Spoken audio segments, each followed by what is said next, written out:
नमस्कार, सुप्रभातम, बोलेंद्रियम, गुड कैलिमेरा और शुभ बखैर। आज हम एक बार फिर से आपके सामने अपने यूनिवर्सल सोफिया वाले चैनल के संविधान कथा की इस किस्त के साथ हाजिर हैं। इसमें हम आज भी जवाहरलाल नेहरू ने जो अपना भाषण दिया था संविधान के प्रियम्बल को या संविधान की प्रस्तावना को आगे बढ़ाते समय उसके ऊपर चर्चा करेंगे। बहुत सारी बातों को कहने के बाद, खास करके महात्मा गांधी को याद करने के बाद कि वो भी आज उस संविधान सभा में नहीं है, देश के किसी दूर के हिस्से में जनता के बीच काम कर रहे हैं, वो कहते हैं कि आज का ये जो हमारा समय है और हमें ये जो मौका मिला है, इसकी बात करते समय मैं अपने ऊपर भारत के महान इतिहास के दबाव को भी महसूस कर रही हूँ। ये इतिहास इतना महान रहा है कि इस देश के महान इतिहास के आगे दुनिया के किसी भी दूसरी सभ्यता का महान इतिहास भी कमतर नहीं है, या हमारे अपने देश का इतिहास जो है दुनिया के किसी भी दूसरे देश के महान इतिहास के मुकाबले कमतर नहीं है। और वो साफ साफ कहते हैं कि आज हम एक मुहाने पर खड़े हैं, हमारे पीछे एक महान इतिहास है, तो हमारे सामने एक महानतर भविष्य भी है। और इन दोनों के बीच मुझे ऐसा लग रहा है जैसे मैं तलवार की धार पे चल रहा हूँ। मुझे कई बार ये भी लगता है कि क्या मैं इस महान इतिहास का वारिस होने के लायक हूँ? क्या मैं इसके द्वारा मेरे ऊपर जो जिम्मेदारियां आयद हो रही हैं उसको निभाने के लायक हूँ?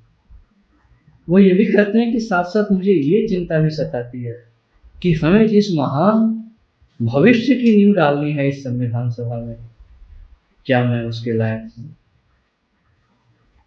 क्या मैं उस काम को कर सकता हूँ?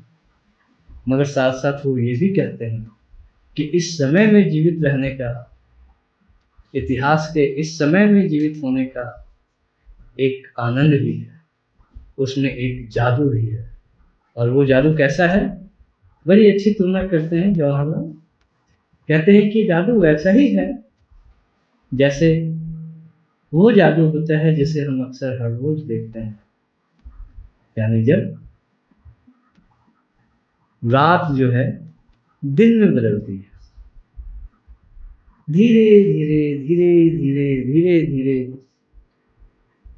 अंधेरा जो है उजाला बन जाता है। भले ही उजाला जो है उस समय किसी खास वजह से बादलों से भरा, मगर हमें ये यकीन होता है हर दिन कि दोपहर होते होते ये बादल छट जाएंगे और सूरज की किरण एक बार फिर से हमारे पास आएगी आएगी। तो इतनी सारी बातें जवाहरलाल एक साथ कहते हैं और कहते हैं कि ये जो संकल्प है, ये जो हमारी प्रतिज्ञा है, उसे आप लोग भी उसी नज़र से देखें, संविधान सभा की नज़र से ही देखें और उसे उसी प्रतिज्ञा के रूप में देखें। मैं नहीं जानता कि ये सभा मेरे प्रस्ताव को, मेरे संकल्प को, मेरी प्रतिज्ञा को किस रूप में देगी। मुझे पता है कि बहुत सारे लोगों ने इसमें बहुत सारे संशोधनों की भी बात सोच रखी होगी। मैं उन संशोधनों को देख नहीं पाया, और देख कर भी क्या करता। ये संशोधन ऐसे हैं जिसके ऊपर इस संविधान सभा का हक है, वो चाहे तो उन्हें मान ले, चाहे तो उन्हें ना माने। ये इस संविधान सभा का काम है, उसमें मैं कुछ नहीं कर सकता। साथ साथ वो एक बात और कहते हैं कि हमारा ये जो संकल्प है ये बहुत बड़ी बातें करता है, बहुत बड़े सपने देख रहा है ये संकल्प, कुछ बहुत बड़ा करने की सोच रहा है ये संकल्प। तो मैं संविधान सभा के सभी सदस्यों से अनुरोध करता हूँ कि वे भी इस संकल्प को, इस प्रतिज्ञा को उसी रूप में देखें, उसी बड़े काम के एक हिस्से के रूप में देखें। इसे वो कानूनी या ड्राफ्टिंग के हिसाब से न देखें, उसकी कमियों के हिसाब से न देखें, इसे एक कानून के रूप में न देखें और इस कानून में उसी हिसाब से संशोधन करने के ख्याल से ना देखें। इसे वो एक बड़े सपने के रूप में देखें और उसी रूप में इस पर विचार करें। इसके बाद जवाहरलाल नेहरू कहते हैं कि आज जब हम इस संविधान सभा में इस संकल्प को रख रहे हैं, इस प्रतिज्ञा को रख रहे हैं, तो मेरे मन में उन दूसरी कुछ संविधान सभाओं का भी ख्याल आता है जिन्होंने इसी तरह का काम किया था वर्षों पहले। इस सिलसिले में वे अमेरिका के संविधान की बात करते हैं, अमेरिका के संविधान सभा की बात करते हैं और ये भी कहते हैं कि अमेरिका की संविधान सभा ने जो संविधान बनाया था वो संविधान आज यकीनन समय की जांच पे, समय की कसौटी पे खरा उतरा है। उस संविधान में अभी तक बहुत कम संशोधन हुए। इसका मतलब वो संविधान अपने आप में एक अच्छा दस्तावेज जिसमें आने वाले समय की जरूरतों का भी ध्यान रखा गया था, तभी तो इसमें कम संशोधन हुए।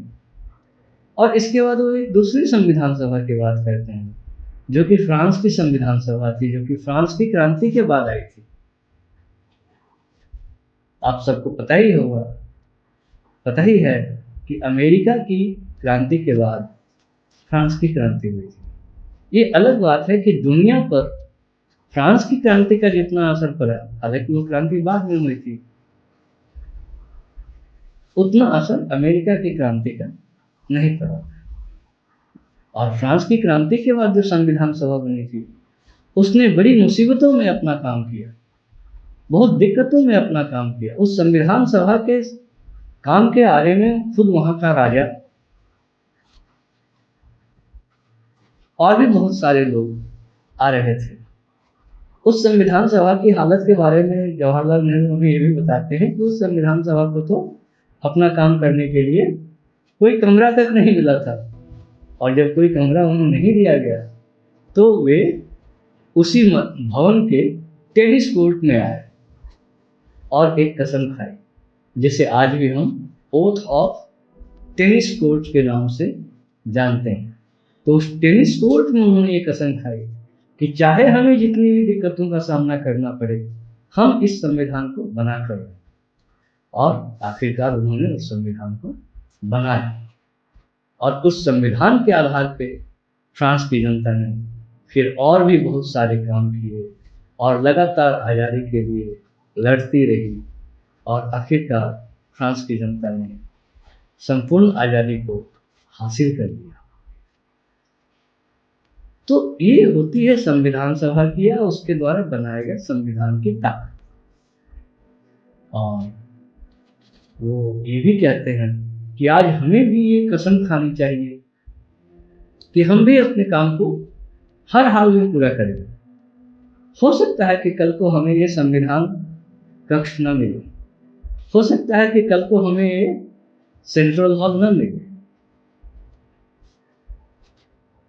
अपने देश की जो पुरानी संसद है उसके सेंट्रल हॉल में ही ये बैठकें हो रही थी, और ये पंडित जवाहरलाल नेहरू का जो भाषण है वो उसी हॉल में दिया गया था, उसी सेंट्रल हॉल में दिया गया था।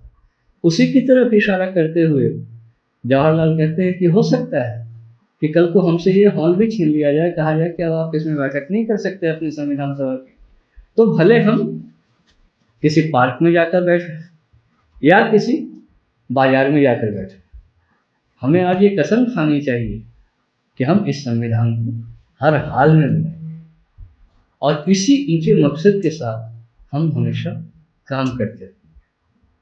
तो आज की संविधान कथा में इतना ही।